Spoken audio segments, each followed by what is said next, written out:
हाँ तो दोस्तों यहाँ कर लेते हैं बात कि बिहार एसएससी का आपका आ चुका है एग्ज़ाम डेट। आप लोग लग गए होंगे इंटर लेवल का। तो अप्रैल में आपका एक एग्ज़ाम है, तो इसका टेंशन आपको लेना नहीं है। अब तैयारी आप कर चुके होंगे, बस प्रैक्टिस करने की आपकी बारी है और रिवीजन करना बहुत ज़रूरी है। तो रिवीजन के लिए यहाँ जो है हम शुरू अब कर रहे हैं आपका। आप यहाँ आप देख सकते हो कि शुरू हो रहा है, परीक्षा तिथि हो गई थी। प्रीवियस ईयर क्वेश्चन को लिया जा रहा है। सचिवालय सहायक प्रारंभिक मतलब बिहार का जितने भी हो गए टायर 3 का भी इसमें आपका रहने वाला है, सब रहेगा मिक्स। लेकिन जीके सिर्फ आपका रहेगा, बता देते हैं आपको जीके, क्योंकि यहाँ जीके साइंस को मिला लिया जाए तो आपका 75 मार्क्स आपका रहेगा और रीजनिंग और मैथ मिलाकर आपका 75 रहता है। तो रीजनिंग और मैथ आप कमेंट करेंगे तो कराएंगे, और नहीं तो ऐसे जीके जीएस 75 और 100 आपके रहने वाले हैं। तो चलिए मेरे चैनल से जुड़े रहिए, बिहार एसएससी की तैयारी में लग जाइए और मॉक टेस्ट जरूर लगाइएगा, ठीक है। और इसको जूम कर देते हैं, सामान्य अध्ययन शुरू करते हैं। तो यहाँ फर्स्ट क्वेश्चन आपका है कि श्री कुमार बनर्जी निम्नलिखित में से किससे संबंधित हैं। तो आपका आंसर परमाणु ऊर्जा आयोग से संबंधित है, ठीक है। श्री कुमार बनर्जी एक भारतीय धातुक्रम इंजीनियर थे, जो वह 30 अप्रैल 2012 तक भारत के परमाणु ऊर्जा आयोग के अध्यक्ष रहे। वर्तमान में परमाणु ऊर्जा आयोग के अध्यक्ष श्री के एन व्यास हैं और परमाणु ऊर्जा आयोग की स्थापना 1954 में हुई थी। तो ये तो आपका था कि 2012 की बात थी, क्योंकि 2011 का ही क्वेश्चन आप देख सकते हैं। तो ये 2012 की आपका करेंट है। पहली बात ये, तो आपको करेंट इस सब पढ़ना बहुत ज़रूरी है कि अभी कौन क्या है। तो मेरे चैनल से जुड़े रहिएगा, करेंट भी आपका सब टॉपिक वाइज हो जाएगा, ठीक। तो इसमें आपका सिर्फ एक आपका रहा क्या कि परमाणु ऊर्जा आयोग की स्थापना 1954 में हुई, और ना तो ये सब करेंट है आपका, और 2025 आ चुका है। सतलज नदी का उद्गम यहाँ बताना है आपको। तो सतलज नदी का उद्गम आपका जो है चीन में है। तो चीन में है इसका। सिंधु नदी के स्रोत 80 किलोमीटर दूर पश्चिमी तिब्बत चीन के मानसरोवर झील के समीप राकस ताल झील से होता है। सतलज नदी को प्राचीन काल से सतुर्दी के नाम से जाना जाता है। यह सिंधु नदी के सबसे पूर्वी सहायक नदी है, ठीक है। और इसकी सहायक नदी होगी झेलम, चिनाब, रावी, व्यास, सतलज, सिंधु की ये प्रमुख सहायक नदियां हैं, ठीक है। सतलज नहीं, सिंधु की प्रमुख सहायक नदियां अभी है। क्वेश्चन कुछ और है लेकिन पूछ देगा कि सिंधु की सहायक नदी कौन कौन है। झेलम है, चिनाब है, रावी, व्यास और सतलज है। चलिए अब नेक्स्ट यहाँ बात करते हैं कि भारतीय संविधान, यहाँ जो है भारतीय संविधान सभा ने भारतीय राष्ट्रीय ध्वज की रूपरेखा का अंगीकार जो है कब किया, ये पूछ रहा है। तो यहाँ होगा 22 जुलाई 1947 को यहाँ जो है किया है, ठीक है। तो थोड़ा इसके बारे में ले लेते हैं जानकारी कि 22 जुलाई 1947 को संविधान सभा ने वर्तमान ध्वज को भारतीय राष्ट्रीय ध्वज के रूप में अपनाया। संविधान सभा की समितियों में से एक राष्ट्रीय ध्वज गठित किया गया। तदर्थ समिति के अध्यक्ष थे राजेंद्र प्रसाद। संविधान का भाग जो है ये 4A, जिसमें केवल अनुच्छेद 51A शामिल है, में 11 मौलिक कर्तव्यों के निर्दिष्ट करता है। अनुच्छेद 51A के अनुसार भारत के प्रत्येक नागरिक का कर्तव्य होता है कि वह संविधान का पालन करे, ठीक है, और स्थानों, राष्ट्रीय ध्वज और राष्ट्रगान का सम्मान करे। तो यहाँ अब नेक्स्ट यहाँ आपका क्या है कि भारतीय राष्ट्रगान जो है पहली बार कब गाया गया था, यहाँ ये पूछ रहा है। तो इसका आंसर चलिए बताते हैं। तो आपका आंसर बी हो जाएगा ना चाहिए आपका जो है, मतलब बी 1911 में गाया था, ठीक है। तो भारतीय राष्ट्रीय पहली बार जो है राष्ट्रगान ये आपका हुआ था और 27 दिसंबर 1911 को कोलकाता के भारतीय राष्ट्रीय कांग्रेस अधिवेशन में गाया गया था। राष्ट्रगान के रचयिता थे उस समय रविन्द्रनाथ टैगोर, और इसकी पंक्ति टैगोर के गीत भारत भाग्य विधाता से ली गई है। राष्ट्रगान को पहली बार 1905 में तत्वबोधिनी पत्रिका में प्रकाशित किया गया था। नेक्स्ट यहाँ चलते हैं बात कि भारत में श्वेत क्रांति के जनक जो है किनको कहा गया है। तो श्वेत क्रांति के जनक आपके हो जाएंगे यहाँ वर्गीज कुरियन, ठीक है, वी कुरियन दिया हुआ है, ठीक है। तो यहाँ हो जाएगा आपके भारत की श्वेत क्रांति को डॉक्टर वर्गीज कुरियन आपके हो जाएंगे। 1921-1912 को माना जाता है और वह अपने ऑपरेशन फ्लड के लिए काफ़ी प्रसिद्ध है, जिसे दुनिया का सबसे बड़े कृषि कार्यक्रम के रूप में जाना जाता है। उनके अधीन गुजरात सहकारी दूध विपणन संघ लिमिटेड और राष्ट्रीय डेयरी विकास बोर्ड जैसे कई महत्वपूर्ण संस्थान भी स्थापित किए थे, ठीक है। अभी 2011 का तो बहुत इजी क्वेश्चन आ रहा है, लेकिन धीरे धीरे आपका 2022-23 में जो पूछा गया है बिहार एसएससी के द्वारा, इंटर लेवल का नहीं लेकिन कोई भी एग्जाम आपका हो गया और सचिवालय सहायक का, उसको भी इसमें अभी धीरे धीरे आपको जोड़ देंगे, प्लेलिस्ट बन जाएगा। भारत का राष्ट्रीय फल क्या है, तो ये सब आप बता दोगे आम। चलिए नेक्स्ट यहाँ चलते हैं कि भारत में हरित क्रांति का जनक किनको कहा गया है, तो ये एम.एस. स्वामीनाथन जी को कहा गया है। भारत में हरित क्रांति 1967 से 68 तक रहा था। स्वामीनाथन जनक हैं और हरित क्रांति के कारण खदानों के उत्पादन में भारी वृद्धि हुई है। मुख्यतः गेहूं और चावल की फसलों में ज़्यादा इस पर गौर किया गया था।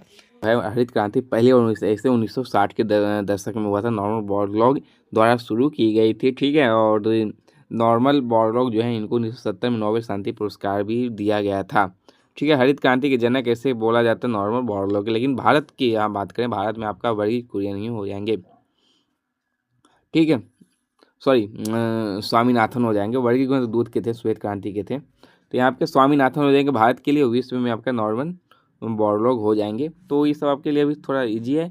श्री एच भारद्वाज, ठीक है, राज्यपाल हैं। तो ये पूछ कर रहा है कहाँ के, तो ये राज्यपाल जो हैं आपके हो जाएंगे श्री हंस राज भारद्वाज जो है ये कर्नाटक के राज्यपाल हैं, ठीक है, जो 2009 से 14 तक हैं। तो ये सब अभी ये करेंट है। तो करेंट के लिए फिर से बोल दे रहे हैं आपको कि करेंट मेरे चैनल से जुड़ रही है। करेंट भी आपको टॉपिक वाइज करवा दिया जाएगा। तो अभी कौन राज्यपाल है सब हो जाएगा। तो ये सब पढ़ने की ज़रूरत नहीं है कि आगे क्या है। चलिए, राष्ट्रीय स्मार्ट गवर्नमेंट संस्थान कहाँ है, तो ये आपका हैदराबाद में है। वह भारतीय टेनिस खिलाड़ी जो फिल्म निर्माण हेतु हॉलीवुड से जुड़े हुए हैं, ये पूछ रहा है। 10वां नंबर, तो ये आपके हैं अशोक के अमृत राज्य हैं। नेक्स्ट है कि लव जो है निम्नलिखित में किस खेल से संबंधित है, तो लव आपके हो जाएंगे टेनिस से संबंधित है। यहाँ लव शब्द टेनिस खेल से संबंधित है। लव शून्य स्कोर के लिए शब्द फ्रेंच भाषा का प्रयोग है, ठीक है, जिसका अर्थ है अंडा जो शून्य के आकार में है। खेल के शुरुआत में जब दोनों पक्षों का कोई स्कोर नहीं होता है तो खेल लव लव होता है, क्योंकि टेनिस में लव का अर्थ शून्य का स्कोर है। नेक्स्ट है कि 2014 के राष्ट्रमंडल खेल निम्नलिखित में से किस देश में आयोजित किए जाएंगे, तो ये आपके स्कॉटलैंड में जो है किए जाएंगे। तो ज़्यादातर करेंट पे हम ध्यान नहीं दे रहे हैं। वृंदावन गार्डन कहाँ है ये पूछ रहा है आपसे। तो इसकी बात करें, वृंदावन आपका कर्नाटक राज्य के मैसूर शहर में है, ठीक है। तो ये बात करें उस राज्य का नाम बताएं जहाँ अधिकतम संख्या में केंद्रीय रेलवे मंत्री बने हैं, तो बिहार। तो यहाँ बात करें सबसे अधिक 8 मंत्री जो है रेल मंत्री यहाँ बने, तो बाबू जगजीवन राम सुवंग सिंह, ललित नारायण मिश्र, केदार पांडे, जॉर्ज फर्नांडिस, क्या बात, नाम तो अच्छा है, रामविलास पासवान, नीतीश कुमार 2 बार बन चुके हैं, लालू प्रसाद यादव भी बन चुके हैं रेल मंत्री। तो ये सब निम्नलिखित में से कौन एक टेनिस खिलाड़ी है, ये पूछ रहा है इसमें। तो इसमें एक जो है इनमें से कोई जो है टेनिस खिलाड़ी नहीं है। जॉन वेस्लर एक अमेरिकी तैराक है, ठीक है। वही बात करें जैन कार्टर, एक जो है जैन कार्टर ये आपका रग्बी के खिलाड़ी हैं। और जैन जोन्स की बात करें अमेरिकी फुटबॉल खिलाड़ी है। तो टेबल एक टेनिस खिलाड़ी कोई नहीं है। तो सिखों के 10वें गुरु गुरु गोविंद सिंह का जन्म यहाँ बात करें तो ये आपके पटना में हुआ था। तो गुरु गोविंद सिंह का जन्म 22 दिसंबर को हुआ था 1966 को, ठीक है, बिहार पटना में हुआ था। पिता गुरु तेग बहादुर की मृत्यु के बाद जो है 11 नवंबर 1976 को वे गुरु बने। उन्होंने 1699 में बैसाखी के दिन खालसा पंथ की स्थापना की, ठीक। दुनिया का नवीनतम देश बोल रहा है, तो नवीनतम देश जो है आपका दक्षिणी सूडान है। दक्षिणी सूडान जो है गणतंत्र विश्व का नवीनतम देश है, जिसे 9 जुलाई 2011 को गठित किया गया और 14 जुलाई 2011 से यह देश संयुक्त राष्ट्र का 193वां सदस्य बन गया। दक्षिणी सूडान गणतंत्र की राजधानी जुबा है। न्यूनतम साक्षरता वाला प्रदेश की बात करें तो ये आपका बिहार हो जाएगा। तो ये आपका चल सकता है, ठीक। कौन है, बिहार है आपका। चलिए नेक्स्ट क्या बात तब करते हैं कि सम्राट अशोक महान जिसने 40 वर्षों तक भारत में राज्य किया रखे उस तो राजधानी का उस समय नाम क्या था, तो उस समय था पाटलिपुत्रा, ठीक। मौर्य वंश के प्रतापी शासक सम्राट अशोक 273 ईसा पूर्व से लेकर 236 ईसा पूर्व तक रहा था। ये जो है इसकी राजधानी पाटलिपुत्रा थी। अशोक बिंदुसार का बेटा था। अपने पिता के शासन के दौरान यह तक्षशिला उज्जैन का राज्यपाल था। अशोक की 2 पुत्रियां थी, संघमित्रा और चारुमाती। अशोक ने कलिंग पर अपने शासन काल के 9वें साल जीत हासिल की और कलिंग वर्तमान में उड़ीसा का है, ठीक है। और इस भयावह युद्ध के ने अशोक पर गहरा प्रभाव डाला, उसके हृदय को परिवर्तित कर दिया। तो उसने कभी युद्ध न करने की फिर शपथ ले ली थी। कलिंग युद्ध के बाद उन्होंने शपथ ले ली कि अब से लड़ाई नहीं करेंगे। नेक्स्ट है कि ऐसा प्रथम इंजीनियरिंग स्नातक जो किसी राज्य का 2 बार मुख्यमंत्री भी रहा हो, तो वो राज्य कौन सा है? वो बिहार राज्य है।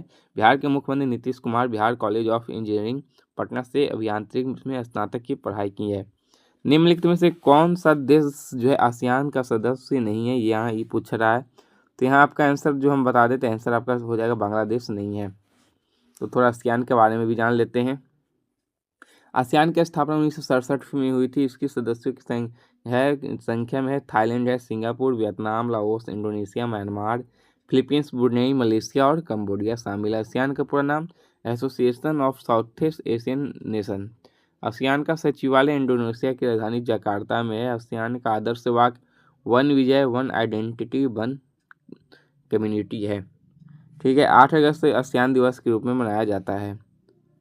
चलिए अब 22 पे आते हैं। उस राज्य का नाम बताएं जहां से भारत का प्रथम राष्ट्रपति जो है चुने गए थे, ये पूछ रहा है। तो वो राज्य है बिहार। प्रथम राजा राजेंद्र प्रसाद हैं, तो यही बोल रहा है। अब नेक्स्ट है कि निम्नलिखित में से कौन सा आयोग सर्वप्रथम भारत के संविधान की किसी धारा के अंतर्गत किसी निश्चित प्रावधान के अनुपालन में स्थापित किया गया है? तो ऑप्शन आपके विश्वविद्यालय, राष्ट्रीय मानवाधिकार, ये सब है। तो जिसका आंसर हम बात करें तो यहाँ आंसर हो जाएगा आपका चुनाव आयोग। ठीक है, भारतीय निर्वाचन आयोग को चुनाव आयोग के नाम से भी जाना जाता है। यह एक स्वायत्त संवैधानिक निकाय है जो भारत में संघ और राज्य चुनाव प्रक्रियाओं का संचालन करता है। देश में लोकसभा, राज्यसभा और उपराष्ट्रपति तथा राष्ट्रपति के चुनाव संचालन के लिए चुनाव आयोग की स्थापना जो है 25 जनवरी 1950 को की गई थी। संविधान का भाग 15 में अनुच्छेद 324 से 329 तक चुनाव आयोग के बारे में है। बात है नेक्स्ट 24 की। 1946 में गठित अंतरिम सरकार में डॉक्टर राजेंद्र प्रसाद किस विभाग के मंत्री थे? तो ये खाद्य एवं कृषि विभाग के मंत्री थे। तो बात यहाँ फिर से कर ले दोस्तों कि ज़्यादा नहीं, 50 यहाँ भी करेंगे, पार्ट ए पार्ट बी करके अब करेंगे। ठीक है, पार्ट ए में आपका पूरा रहेगा 50 क्वेश्चन आपके जो रहेंगे, फिर साइंस ले जाएंगे। माना कि इसमें 25 है, लेकिन आपका जो है 25 और ऐड कर दिया जाएगा ताकि आपके लिए सही हो, साइंस भी मजबूत हो सके। अब ये सब प्रीवियस ईयर है, तो प्रीवियस ईयर बस देखना है कि क्या क्या आता है, क्या क्या पूछा गया है, बस इसके अनुसार। ऐसा नहीं है कि अब यही आपसे पूछ दिया जाएगा, ऐसा नहीं है। जैसे कि अब इसमें अंतरिम सरकार पूछ लिया है, पॉलिटिक्स से पूछ दिया है तो आपको इसमें जानना पड़ेगा। डॉक्टर राजेंद्र प्रसाद हैं खाद्य मंत्री, तो रक्षा मंत्री उसमें बलदेव सिंह थे, ये आपको जानना पड़ेगा। विदेश मामले में कौन थे, ये जानना पड़ेगा। जवाहरलाल नेहरू, इसके लिए आपको पूरा वो पढ़ना पड़ेगा। ठीक, तो ऐसा आपको करना है, तो इसके लिए फिर इसीलिए हम 50-50 में से जो है 25 क्वेश्चन ये ऐड करेंगे अलग से। वैश्विक तापमान के बढ़ने की समस्या से निपटने के लिए अपने लोगों का कार्बन पर लगाए जाने का बोरा प्रस्ताव करने वाला विश्व का पहला देश कौन सा है? ठीक, तो आंसर हो जाएगा आपका यहाँ न्यूजीलैंड। नेक्स्ट चलिए बात करते हैं 26 की। निम्नलिखित में से किस क्षेत्र में वर्ष 2005 में इंदिरा गांधी परमाणु अनुसंधान केंद्र ने उल्लेखनीय उन्नति की? तो वो है आपका फास्ट ब्रीडर टेस्ट रिएक्टर के यूरेनियम प्लूटोनियम मिश्रित कार्बाइड ईंधन का पुनः संसाधनीकरण। चलिए नेक्स्ट क्या बात करते हैं कि इच्छा मृत्यु को कानूनी रूप देने वाला पहला देश निम्नलिखित में से कौन है? तो यहाँ आंसर आपका हो जाएगा सी। ठीक है, नीदरलैंड है।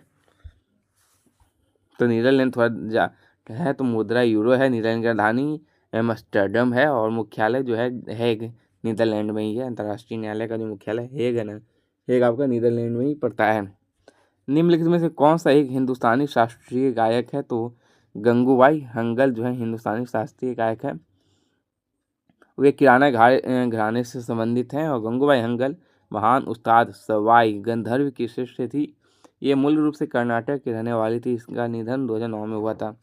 29 पे आते हैं कि विश्व धार्मिक फोरम की वार्षिक बैठक का स्थल दावोस कहाँ पर है? दावोस आपका स्विट्जरलैंड में पड़ता है। ठीक है, अब बात करें विश्व आर्थिक फोरम एवं स्विस गैर लाभकारी संस्थान, जिसकी स्थापना 1971 में हुई है। ठीक, नेक्स्ट 30 पे आगे कि ओलंपिक खेलों में किस खेल के लिए बाल वारकर कप प्रदान किया जाता है? तो मुक्केबाजी में बाल वारकर कप प्रदान किया जाता है और यह कप वर्ष 1936 में प्रथम बार प्रदान किया गया था। प्राचीन नगर की बात करें, तक्षशिला निम्नलिखित में से किनके बीच में स्थित है? तो ये आपके सिंधु और झेलम में स्थित है तक्षशिला। नेक्स्ट क्या बात करते हैं कि निम्नलिखित में से कौन सा विद्रोह बंकिम चंद्र चटर्जी के उपन्यास आनंद मठ के द्वारा प्रसिद्ध है? तो यह है आपके सन्यासी विद्रोह। चलिए नेक्स्ट पे चलते हैं, बात करते हैं। नेक्स्ट को लेते हैं कि निम्नलिखित में से कौन सा कथन सत्य नहीं है? ये पूछ रहा है, तो आंसर हो जाएगा कावेरी नदी का उद्गम आंध्र प्रदेश में है। ये सत्य नहीं है, क्योंकि कावेरी नदी जो है कर्नाटक के कुर्ग जिले में स्थित है, ब्रह्मगिरी पहाड़ियों से निकलती है और कर्नाटक तमिलनाडु राज्यों से प्रभावित होती है हुए बंगाल की खाड़ी में जाकर मिलती है। ठीक है, नदी की लंबाई टोटल 800 किलोमीटर है। तो आंध्र प्रदेश में कहाँ पड़ा? चलिए 1929 में किसकी अध्यक्षता में आयोजित हुए भारतीय राष्ट्रीय कांग्रेस के लाहौर अधिवेशन में ब्रिटिश शासन से पूर्ण स्वतंत्रता का प्रस्ताव पारित किया? ये पूछ रहा है। ये हो जाएगा आपका पूर्ण स्वतंत्रता का प्रस्ताव जवाहरलाल नेहरू। ठीक है, चलिए नेक्स्ट क्या बात अब करते हैं कि कोलंबो से अल्मोड़ा तक व्याख्यान निम्नलिखित में से किसके अनुभवों पर आधारित है? तो ये आपके आधारित है स्वामी विवेकानंद। जो कोलंबो से अल्मोड़ा तक व्याख्यान 1897 में स्वामी विवेकानंद की एक पुस्तक है, जो उनके विभिन्न व्याख्यानों पर आधारित है। पश्चिम का दौरा करने के बाद विवेकानंद 15 जनवरी की बात करें, 15 जनवरी 1997 को कोलंबो ब्रिटिश सिलोन पहुंचे थे। सिलोन आपका श्रीलंका है अब। चलिए नेक्स्ट क्या बात करते हैं कि वैज्ञानिक तथा औद्योगिक अनुसंधान परिषद का अध्यक्ष कौन है? तो वो ये आपके होते हैं भारत के प्रधानमंत्री जो होते हैं। नेक्स्ट है कि केंद्रीय जल विद्युत एवं विद्युत शोध केंद्र कहाँ है? तो ये आपका पड़ जाएगा खड़गवासला, पुणे में पड़ जाएगा। पुणे का महाराष्ट्र में है। चलिए 38 पे आते हैं कि 1897 की क्रांति में निम्नलिखित में से किसे एक मित्र द्वारा धोखा मिला, ब्रिटिश द्वारा पकड़ा गया तथा मार दिया गया? तो ये तात्या टोपे हैं। 1897 की क्रांति में तात्या टोपे को उनके भरोसेमंद मित्र नरवर के प्रमुख मान सिंह द्वारा धोखा मिला। ठीक है, तात्या टोपे का जन्म 1814 को हुआ था और महाराष्ट्र के नासिक जिले में हुआ था। उनके पिता पांडुरंग राव मराठा पेशवा बालाजी बाजीराव द्वितीय के दरबार में कुलीन थे। चलिए नेक्स्ट चलते हैं। अब यहाँ है कि निम्नलिखित में से किस देशों के समूह में भूमध्य रेखा गुजरती है? ये पूछ रहा है। तो ये आपके कोलंबिया, केन्या तथा इंडोनेशिया से गुजरती है। भूमध्य रेखा 13 देश, 3 महाद्वीपों और 3 जल निकायों से होकर गुजरती है। जैसे दक्षिण अमेरिका के हैं इक्वाडोर, कोलंबिया, ब्राज़ील। ठीक है, वही अफ्रीका में आते हैं तो अफ्रीका के हैं Congo, democratic Republic of Congo, Uganda, Kenya, Sao Tomé, Francis और सोमालिया। एशिया में है मालदीव, इंडोनेशिया, किरिबाती। और जल निकाय हिंद महासागर, अंटार्कटिक और प्रशांत महासागर से होकर गुजरती है। मेन बात है कि कितना भूमध्य रेखा से 13, 3 महाद्वीपीय और 3 जल निकाय से होकर गुजरती है। चलिए नेक्स्ट पे बात करते हैं। यहाँ नेक्स्ट है कि राजनीति निर्देशक तत्व निम्नलिखित में से कौन सा एक दिशा निर्देश सिद्धांत महात्मा गांधी के दर्शन से जुड़ा हुआ है? तो ये ग्राम पंचायतों की स्थापना, जो ये अनुच्छेद 40 में है। कुटीर उद्योगों को बढ़ावा देना अनुच्छेद जो है 43 है। और सहकारी समितियों का गठन अनुच्छेद 438 है। गाय, बछड़ों और अन्य दुधारू पशुओं को वध एवं प्रयोग करना अनुच्छेद 48 पे है। हड़प्पा सभ्यता का संबंधित है कांस्य युग से है। ठीक है, हड़प्पा सभ्यता कांस्य युग से संबंधित है। हड़प्पा सभ्यता की खोज दयाराम साहनी ने की तो 1921 में खोज इनकी हुई थी। हड़प्पा सभ्यता में मनुष्य के शरीर के बलुआ पत्थर की बनी मूर्तियां, अन्नागार, बैलगाड़ी के अवशेष प्राप्त हुए। सैंधव सभ्यता का भौगोलिक विस्तार उत्तर में मांडा जम्मू में है से लेकर दक्षिण में नर्मदा नदी के मुहाने पर है, दयामाबाद महाराष्ट्र में पड़ता है, तथा पश्चिम में शुद्धकार रोड है जो पाकिस्तान में है, पूरब में आलमगीरपुर है, मेरठ मतलब यूपी में पड़ता है। ठीक है, तो आजकल चौहद्दी भी जान लीजिएगा, चौहद्दी भी पूछ देता है। तो यहाँ 42 आपका हो चुका है। उसके बाद साइंस को भी इसमें अब ले लिया जाएगा। ठीक है, तो साइंस के लिए पार्ट 1 पार्ट 2 करके आप डालेंगे, ज़्यादा नहीं करेंगे। तो पार्ट 1 में आपका जीके से आपका हो जाएगा और पार्ट 2 आपका खासकर साइंस से लिया जाएगा।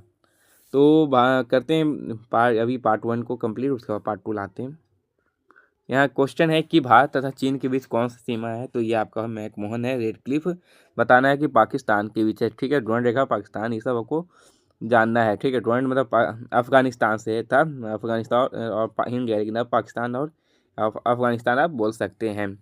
ठीक। और हो गया आपका आंसर, हो गया बी आंसर लगा देते हैं। चलिए नेक्स्ट क्या बात करते हैं कि यहाँ क्या है, LLV3 लॉन्च बना, क्या बोल रहा है तिथि क्रम में इसको, अच्छा सही तिथि क्रम में आपको बताना है।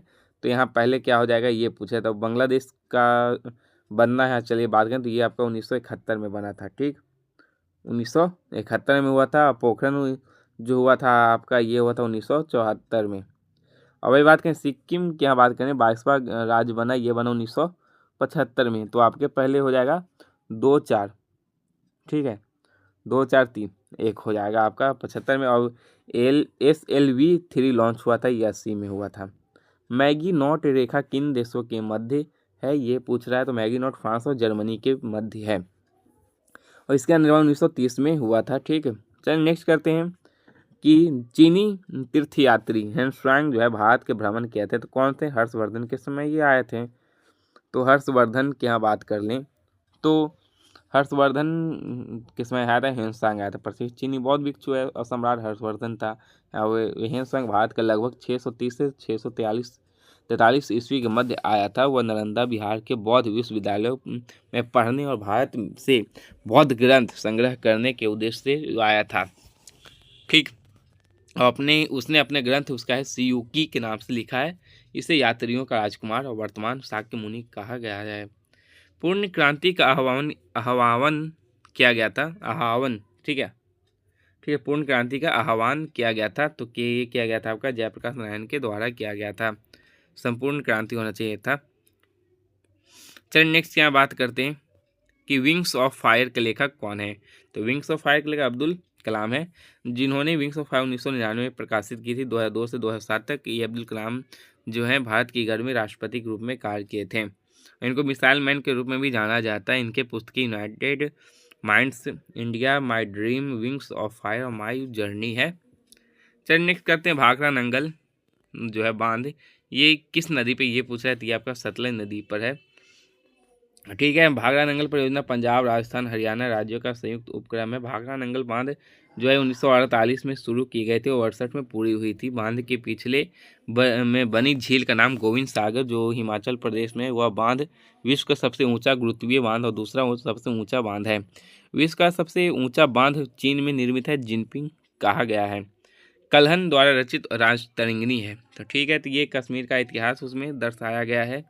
राजा राम मोहन राय के संस्थापक कौन है, तो राजा मोहन राय ब्रह्म समाज के संस्थापक हैं। राजा राम मोहन राय वर्ष 1828 में ब्रह्म समाज की स्थापना की, जिसे बाद में ब्रह्म समाज का नाम दिया गया था। सभा था पहले, अब समाज हो गया।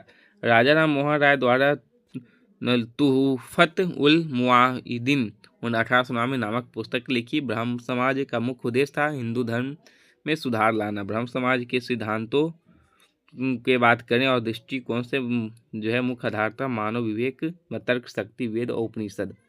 ठीक है, अब यहाँ बात है समान विज्ञान और गणित है इसमें। तो समान विज्ञान के लिए आपको चलिए नेक्स्ट पे लाते हैं। नेक्स्ट क्या इसी में रहेगा, ज़बरदस्त क्वेश्चन रहने वाला है, तो टॉपिक वाइज लाएंगे। ठीक है, ज़बरदस्त रहता है। चलिए मेरे चैनल से शेयर और सब्सक्राइब करते रहें और सेकंड पार्ट साइंस पे आते हैं।